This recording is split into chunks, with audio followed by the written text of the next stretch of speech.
Welcome back to Boys and Ghouls Film Review. I'm your host, Sarah Stephenson. This is my co-host, Mike Stephenson. Hi, guys.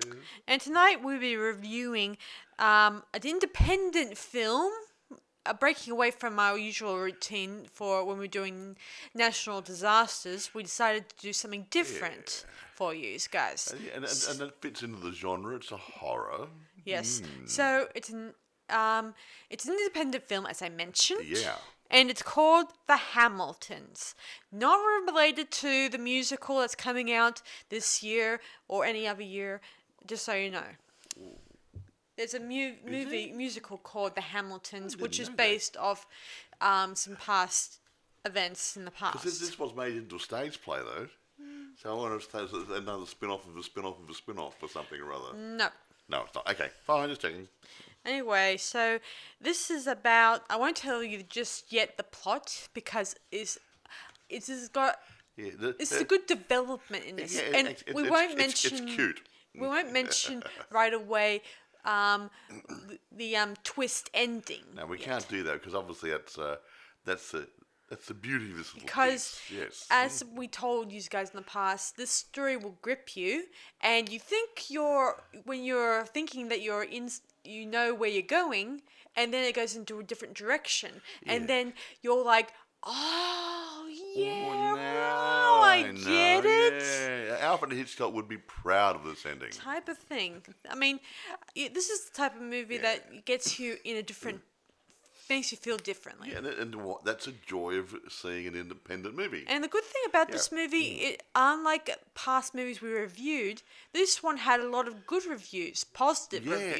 Yeah, incredibly. I mean, I think primarily, they were very, very favourable. And there was a spin-off as a sequel of this as well. And even that got positive reviews. Mm-hmm. So these guys have done quite well. So yes. So let's discuss the actors and who directs it and now, this is what I like about producing and directing and so on. So when it comes on to independent films. Mm-hmm. Now, produced by drumroll. Okay, right. Mitchell Altieri and Phil Flores. In other words, they're called the Butcher Brothers. Exactly. So if you see the word The Butcher Brothers, that's these two guys. Now they also directed the movie. Mm-hmm. They also wrote it along with an Adam Weiss. So they produced, directed, and wrote it. How's that? So that's if I had a hat on, I'll take my hat off these guys. I mean, that's what I like about independence. Yeah, if he had a toupee, he'd probably do the same. Okay. So I'm a little bit light on top. Okay. Right, look, you always go hair on the weakest part of your body. So having no hair on the top of my head would indicate I have a great brain. Well, I like to tell myself that anyway. Anyway, now, I won't go through all the cast. They've mentioned everybody here, including the milkman, but I'll just mention the first four, which are the main people in the household. Now, I don't know how to pronounce Corey's last name. Corey Knauf, Knauf. He plays Francis Hamilton.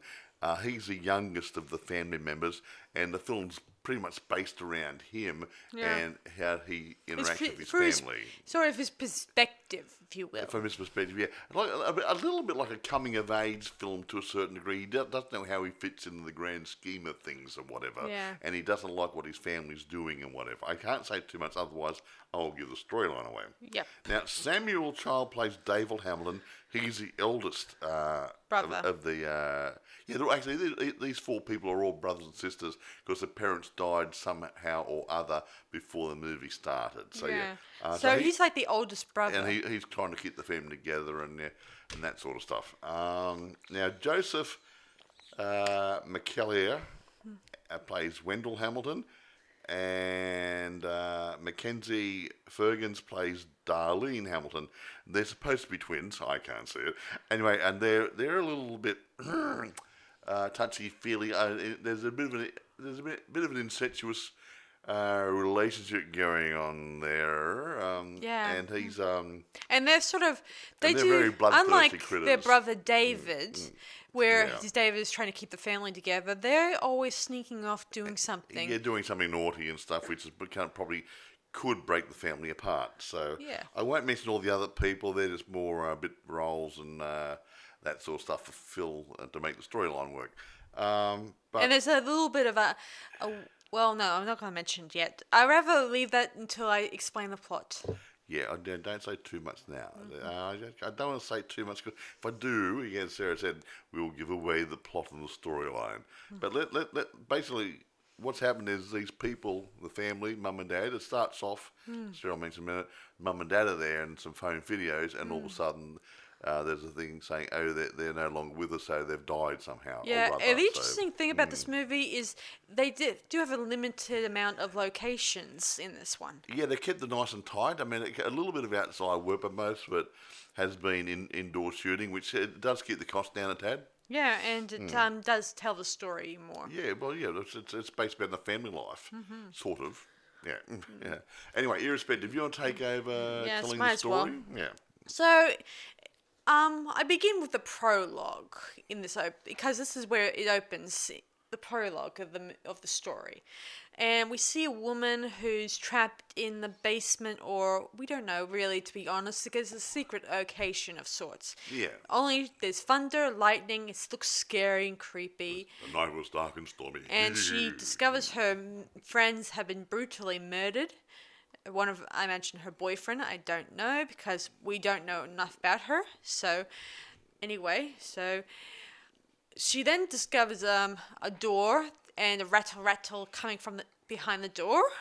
And she tries to open it, but then somehow she ends up hitting the light above her and smashing it, causing it all to go pitch black. And we believe something sinister happened at that point in time. Yeah, the whatever it was comes and attacks her.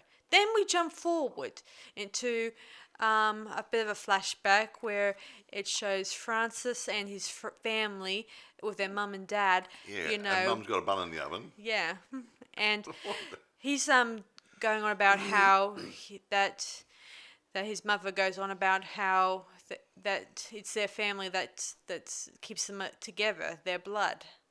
Yeah. Anyway, so we Just then the WhatsApp. so we jump forward again to the present, where we see Francis listening to his sister and brother arguing, his eldest brother. As I said before, his eldest brother in this is sort of the head of the family in this Well, one. he's trying to keep it together, of course, as one would, So, yeah.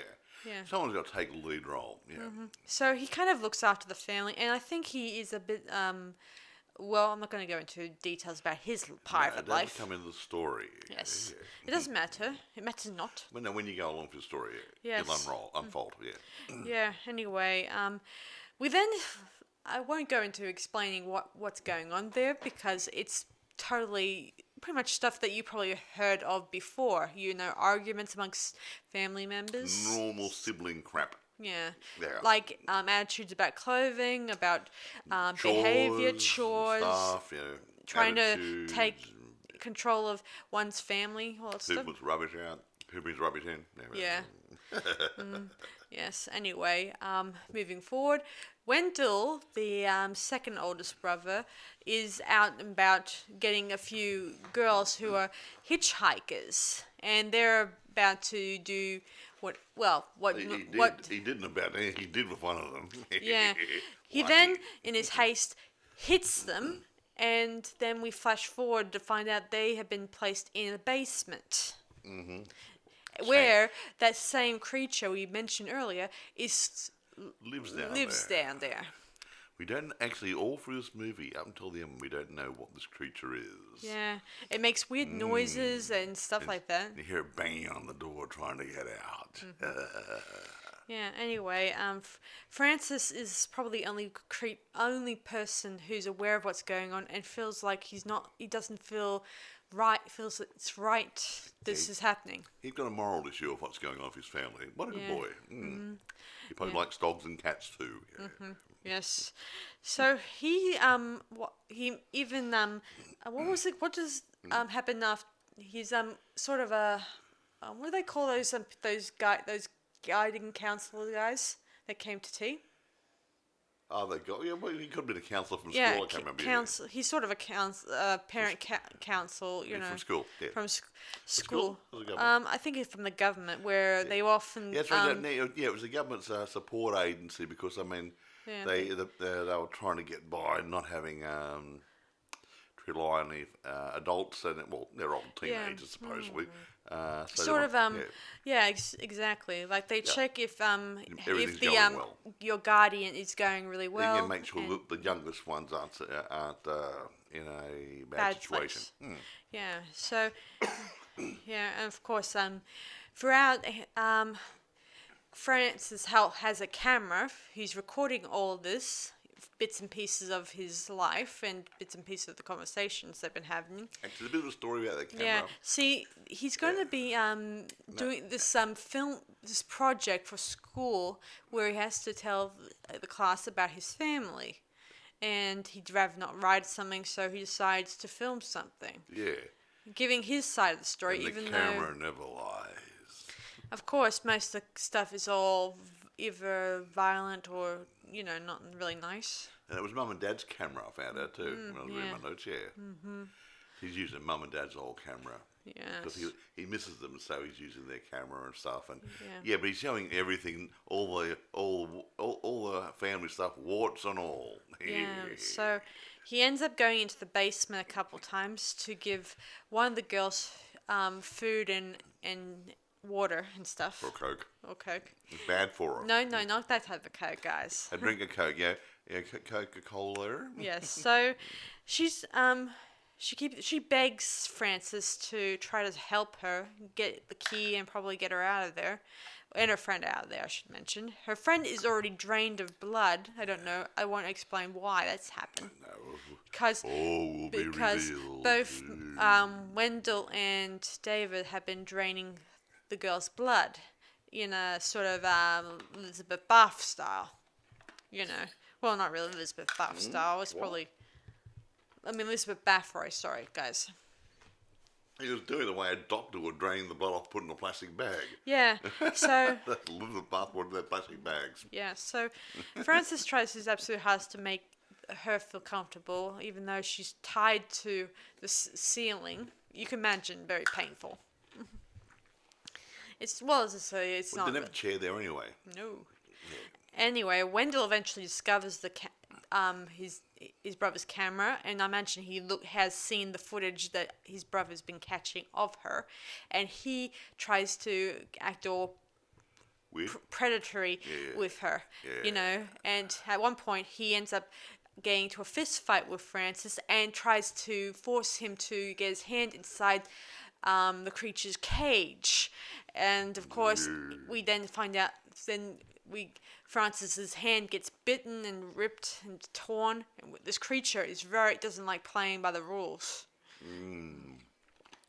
So meanwhile, while this is happening, Wendell and Darlene. Well, Darlene is having a friend over. I don't know much about her, but they've been playing truth or dare games Double dare or something. Or, yeah.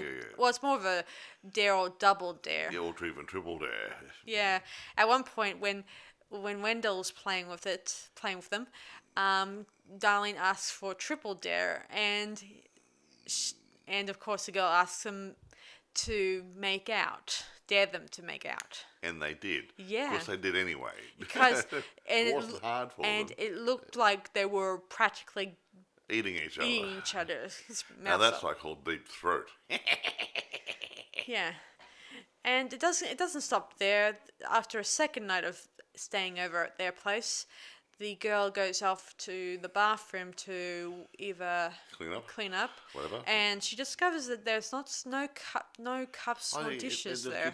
Went out to the kitchen to get a drink or something. Yeah, apart from the whole place being stocked with coffee machines and stuff like that, there's nothing in the cupboards. Not a skerrick.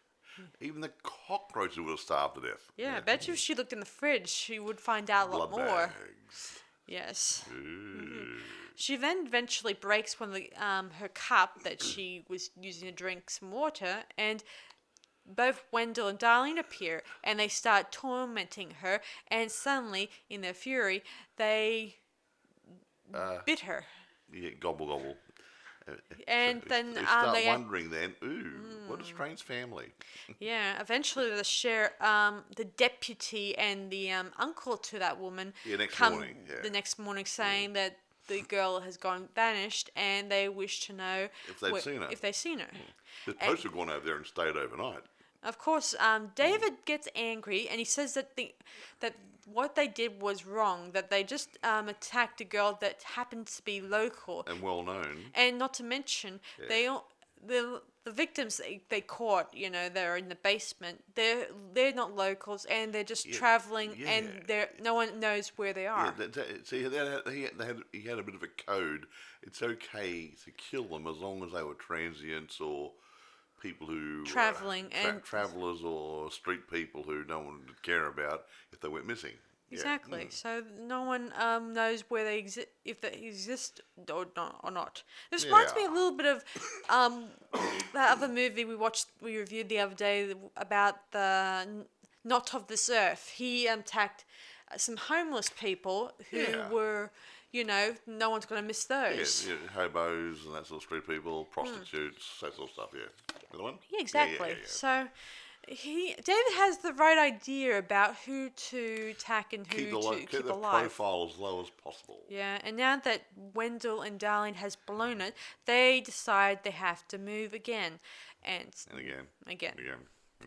So anyway, Francis finds out about this. He comes into his house and sees that most of the stuff's already been packed up, and then he then finds out David is going to go and start draining the latest girl's blood. Yeah, but luckily, the one he's been feeding. Yeah. Luckily enough, Francis arrives there and hits his brother, and he was able to save the girl, even though she's practically drained of blood and can't walk really well. So he picks her up in true hero style. Carries her off in his arms. Not as firemen's carry. Yeah. A nice and gentle carry. Yeah. Meanwhile, the counsellor, Francis, phoned him earlier before to inform him possibly about their activities. In the past, he tried to explain what's going on, but he couldn't because.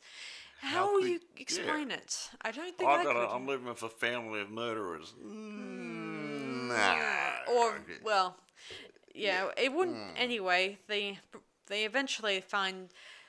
He then heads into the basement. He thinks that Francis is down there. Then he finds the creature that's in the hidden room, and it attacks him. Of course, David tries to fight the creature off and tries to save the counselor guy, but it's not too late. He's still alive, but he's very badly injured. Shame.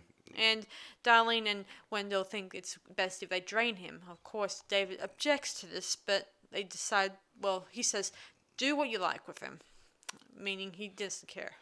Anyway, they then suggest that he go and find his brother Francis because he's on the urge or something. They say. Yeah, but he'd run off with this girl to save her, man. Yeah. And they said something like he's on the edge or something. On the urge or whatever. He's getting ready to change. We don't know what's going on totally yet. Yeah. Eventually, we find Francis and the girl at the meat slaughterer place. The meat processing plant. His brother David works there. The boner or something. He removes the organs from. That's right, organs. I'm not going to make you sick or anything, but he that's what he does. Guts out of there. Yeah, so that's why his job is there, and his brother Wendell works there too. He brings bits home for him too. That's lovely. Yeah. So anyway. While she's bleeding out and she can't move, and dear old Francis doesn't want to go near her because he's starting to feel and he then drink. he then says to her that they were not made, they were born, unlike what people say. No, there's a new breed of creature. We then cut to Dave, who appears in his car, and then we hear a loud scream. The girl. And Scream. David runs up to where the scream is coming, and he sees the girl dead, and Francis, his mouth covered in blood, and his teeth are very His pointy, canine teeth are elongated. meaning he is a vampire. Or his whole family are vampires. This is what he meant when he says that they were not made, they were born, meaning vampires in this one are born, not born. So made. vampires have sex and have little vampires, and they're lovely. Yeah, and Francis is feeling a little bit upset that he just killed the girl. What's his first one? He was a virgin up until this time. Yeah, and his brother David tries to comfort him and tries to realize that it's okay and all that stuff. And as a big brother would, you know. We flash to their car, and Francis is imagining what it would have been like if the girl survived, and he and her would have been a couple. Couple of what? Vampires? Well, just a couple. Like, I think he's thinking about how it would be great to be normal. I think that's the whole point in this room. He wishes that things were different. Not. Yeah, well, he doesn't want to be these aren't like normal vampires. They can go to school. Yeah, day walkers. You know, that sort of stuff. Yeah. They're not limited. Exactly. So, anyway, they then arrive at home, and Dave explains that they're going to be moving again, and that means that they're going to take the thing, which is called Lenny, out of its cage. Yeah. What is Lenny? Well, you soon see.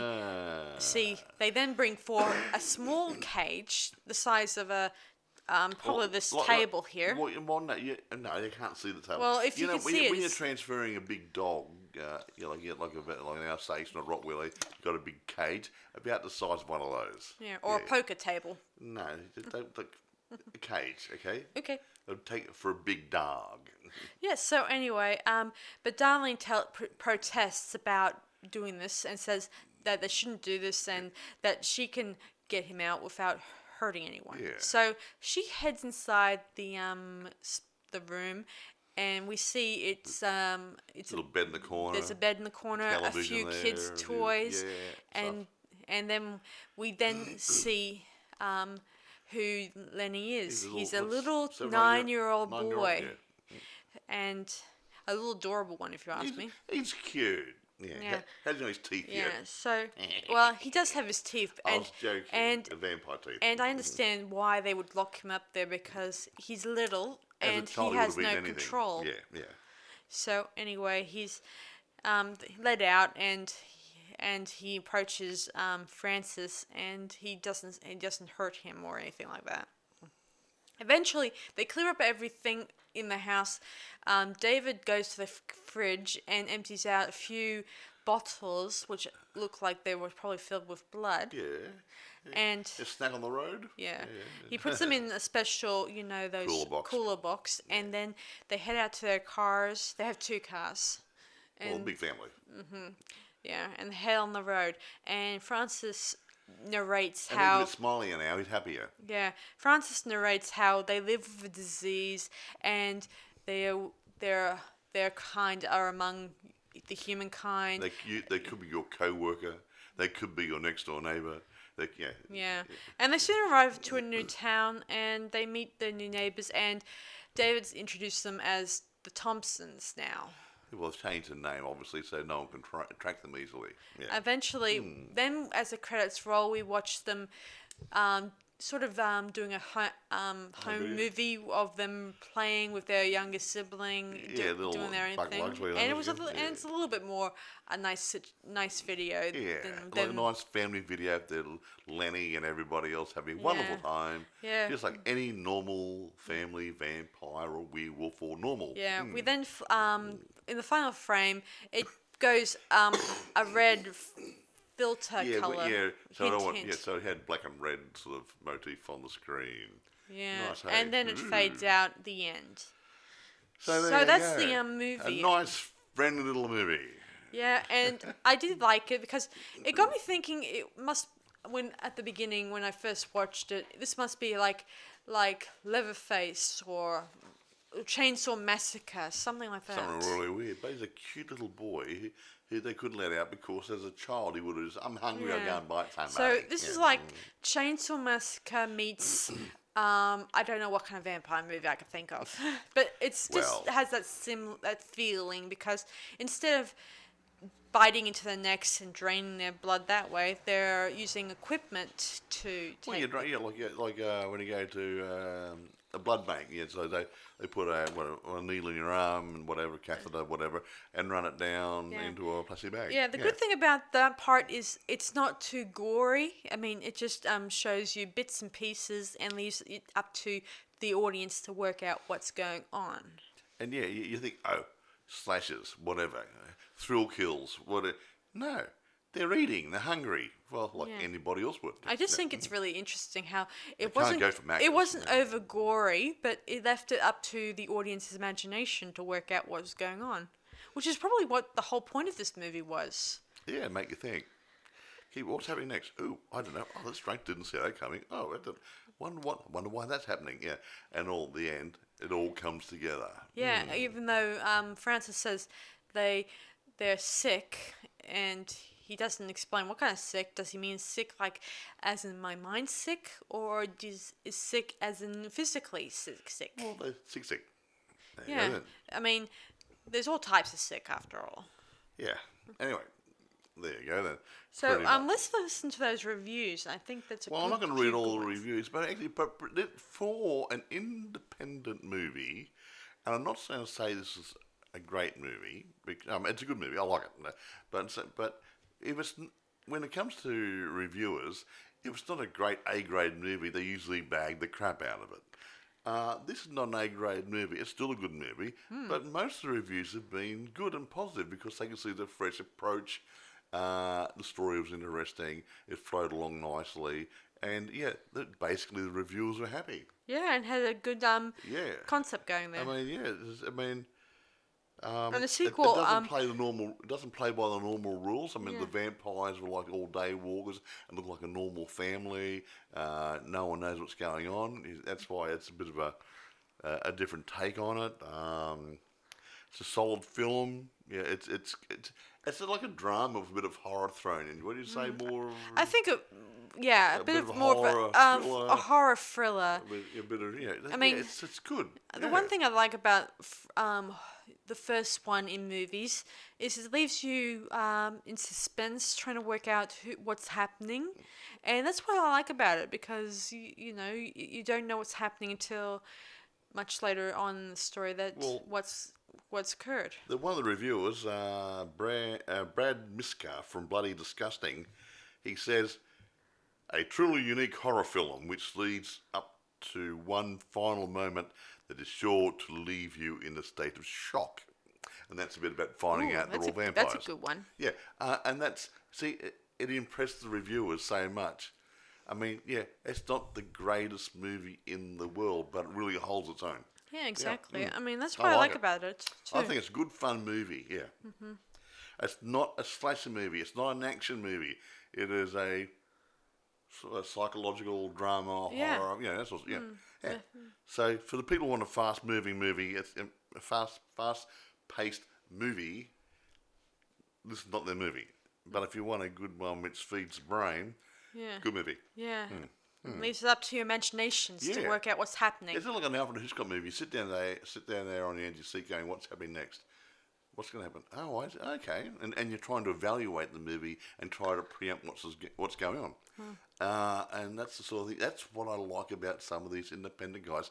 They think outside the square. And these guys did quite nicely. And actually, before we say anything, we talked about release and everything early on. It came out in 2006. In 2007, it was released on DVD. In October 2011, they adapted it into a play. So somewhere, it was actually done as a stage play. Interesting, hey? Yeah, so what the other reviewers say? I would like to hear those. There's lots of bits and pieces. Okay, here we go. I'll go through it. The guy at Variety says, this refuses to play by most of the genre rules. Dread Central, a damn solid film. I've already told you about Bloody Disgusting. DVD verdict described the film as amateurish, but the best After Dark Horror Fest entry that year. DVD Talk, a pretty amateurish affair, so he wasn't overly impressed with it. Tough. Film Threat rated the film quite well. Hamilton's is one of the best indie horror films in a great long while. A man of taste. Yeah. In more ways than one. A place called what IGN is. IGN, I don't know what that is. But Scott Calora, he criticised the film production values and lack of gore. Because it's not a slasher film. Though he called it a solid little horror film. So it's not an action slasher movie. It's a sort of a psychological drama horror movie where it's not as gory, but it's playing with your head. So it's a negative. It sort of hits its own buttons this way. Yeah, it's really good. I like it. It's different. That's why I like indies. Indies are really good because they don't normally follow everybody else. They say, hey, I've got a good idea for a story. Let's bung this one together. Yeah. They didn't say, well, this was done a couple of years ago. Yeah. Let's do a remake of it like other big studios do. Yeah, if they did it like the same thing, like exactly like vampire movies in general, like where they're flying around or they're biting into people generally. And nobody spoke with a funny accent. Aha. Or whatever. It wouldn't be as interesting. It would just be another take on a similar vampire genre. Yeah, and you want something different. I mean, who wants to drag out the same storyline over and over again? Let's do a remake of Dracula. Bram Stoker, wake up. No. Yeah. Let's do something different, and that's why I like it. When they did Blade, the Blade movies, that was different. True. He was a day walker. And he was, I can't remember the full, I haven't seen Blade for years, but it took it from a totally different perspective. That's why the Blade movies were good. What's the other one with the vampires? Underworld? I haven't seen that one yet. No, the three movies. Oh, you mean, Underworld, yeah. Underworld, they were different again. So when you go outside of the square and do something a tad different, it can bring more life into an old theme. So it was good. Anyway, this one received an award. The Hamiltons won the jury prize at the Santa Barbara International Film Festival and the Malibu International Film Festival. So I got 2 awards. Okay, so there you go. Now, the very important bit. This is very available on eBay. Great. So you can buy a copy. Okay. Cool. Available through Amazon, but I think only as a rental. And I think you really be best to buy one because you might want to watch it more than once. Yeah, I totally agree with Mike. I mean, this is the type of movie that you don't want to put down or walk away from. It's good. It may take some people a while to get into this. I mean, people are used to slasher movies. And most of the time, they would, when it comes to vampires, it would just happen in the first act or first 10 minutes into the movie. Yeah, but it's not an action movie. So if people are prepared for a horror which is not an action movie, this is a good movie. But I mean, at the beginning, as I said in the prologue, that was like it happened right away, right, Mike? I mean, that put you on the edge of your seats. It's sort of like that one. Tucker and Dale versus Evil. Yeah. It starts off showing something really, really nasty happening, and then it drop back 3 or 4 days or a week or something or other, and everything's happy and smiley. So it's really good to you telegraph a punch occasionally to get the people interested. Now, we did talk about the sequel I mentioned, but there was a movie called The Thompsons. Yeah, I'll do a review on that one next time, Yeah, I'm just going to mention it loosely at the moment. Okay. That was made in 2012, a few years later. I won't say too much about it because we are going to review it later. But this also received very, very good positive critique from the people who lord over us saying this is a good movie and bad movie. And most people liked it. So these people have done 2 good movies. Yeah, and the same another guys, good thing the about same guy, the Butcher Brothers. Another good thing about this the sequel, its cinematographics are a lot more close to what everyone else is doing, you know. Yeah, good quality Well, stuff. this one, it looked like it had. I could do this film if I wanted to on my own camera if Yeah. I wanted to. But But other than that, it looks like good. it was done with an ordinary camera. it's fine. It was still good. I mean, the Don't get me wrong, guys. The camera work was good. This is not a found footage film. It's a bit of a cinematographics and a bit of a found a bit footage. of a handheld and a bit ordinary. A lot Yep, like it when mixed we it. were doing the rise of Leslie Vernon. Yeah, same sort of thing. Yeah, but I mean, I didn't find the quality that bad, and the directorship was good.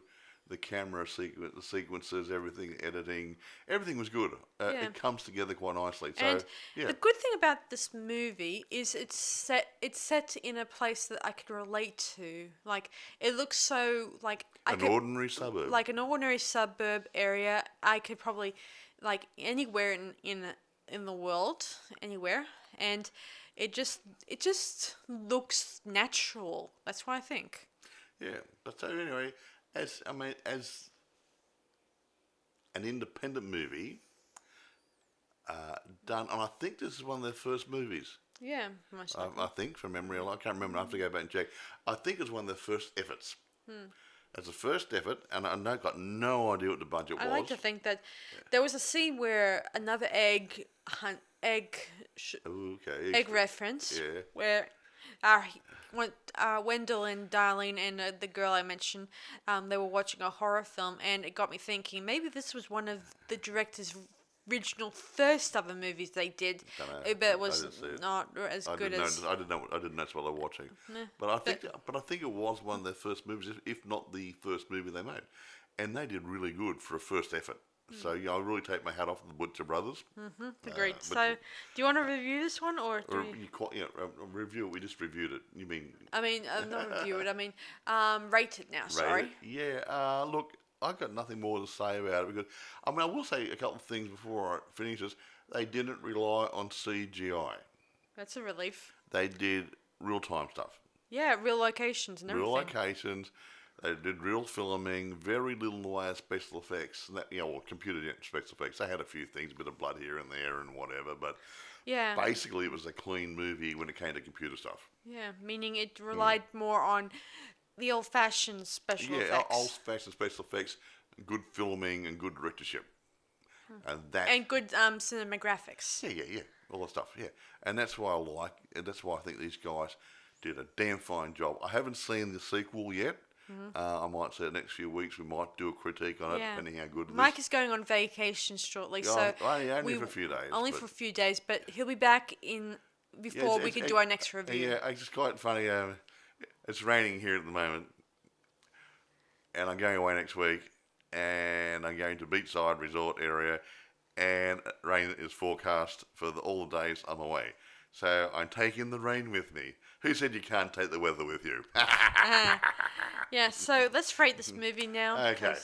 Look, again, when I rate things, I'll rate an A movie compared to other A movies. I'll rate a B movie along the same line of other B movies, and I rate independents differently. Now, as independent movies go, it's up the top there for all the other good independent movies. So I'm going to give it 9.5. I'm going to give it 10.5. Nope, 10.5 out of 10. That's not bad. Well, I do think it's pretty good, and it's relatable because the locations are relatable. Yeah. I mean, I know that it takes place in an ordinary suburban house. Yeah, suburban house. But that's it. It's supposed to be. The guys next door. But the other places they did shot, even for just a few scenes, they look very relatable too. Yeah, they just go out there in the street and do a few things. Went to local school. Yeah. Near the school or something. Or something. No, it was more of a restaurant scene, I think. Yeah. And down at the meat processing plant and that sort of stuff. It's really basic. I mean, most of the stuff was at the house. And in the basement in the house. So, yeah, a couple of basic sets and away you went. Damn fine. Of course, there was the scene where they moved to a new suburb. That was a couple of shots outside the house. Ooh, whoopee. Yeah, well, that's something special. Could have been around the block. Yeah, I wouldn't mind finding out for myself where where the house location? Whose house is that? Is that like? Do you think it belongs to one of the directors I don't or know. one of the There's cast? no production information. I do not know. I mean, honestly, at the end of the day, if you can go anywhere, real estate agents say, "Look, I'm going to do a movie. I want to rent a house for 3 months." You got one in your books, so borrow. Yeah, rent for. We won't trash it. And if we damage anything, we'll fix it up and we'll paint it, whatever. Yeah, you sign an agreement there, and you can probably rent the house. For a modest fee. Cool. Yeah, and do your movie there and set it up for all your props, and you can just go in there and do your filming. Yeah. Anyway, So there. I do like the special effects, like not special, the special effects makeup they use for this. Well, the girls, the blood and different things and a few things. Yeah, there's the basic stuff. They kept it simple, Yeah. but it looked good. It looked good because it was simple. It wasn't over the top. Yeah. Yeah, not completely gore fest. No, that's why I think one of those reviewers said, "Oh, there wasn't enough blood and guts and gore in it." It's not an action horror movie. Get a grip. Hello, guys. Yeah. Anyway, I guess that's about it for us on this I review. think that's all. I'm exhausted. So I've got no production Yeah, details. if I told or you anything guys else, more about the actual plot itself, I mean, most of you guys probably be bored with the how normal some of the stuff I scenes think are. really the only way for you guys to actually evaluate it is to sit down and watch yourself. And again, it's a horror thriller. It's not an action horror or whatever. Yeah, it's a bit slow paced for some because they want action. Yeah. But if you don't mind the lack of action, but a good storyline, get a copy, rent it, whatever. Have a look at it, enjoy. So that's about it for us tonight, guys. So this is Sarah Stephenson And Michael, saying, "See you guys around and I and sleep tight." want to drink your blood. Blah blah blah blah blah. Bye. Bye.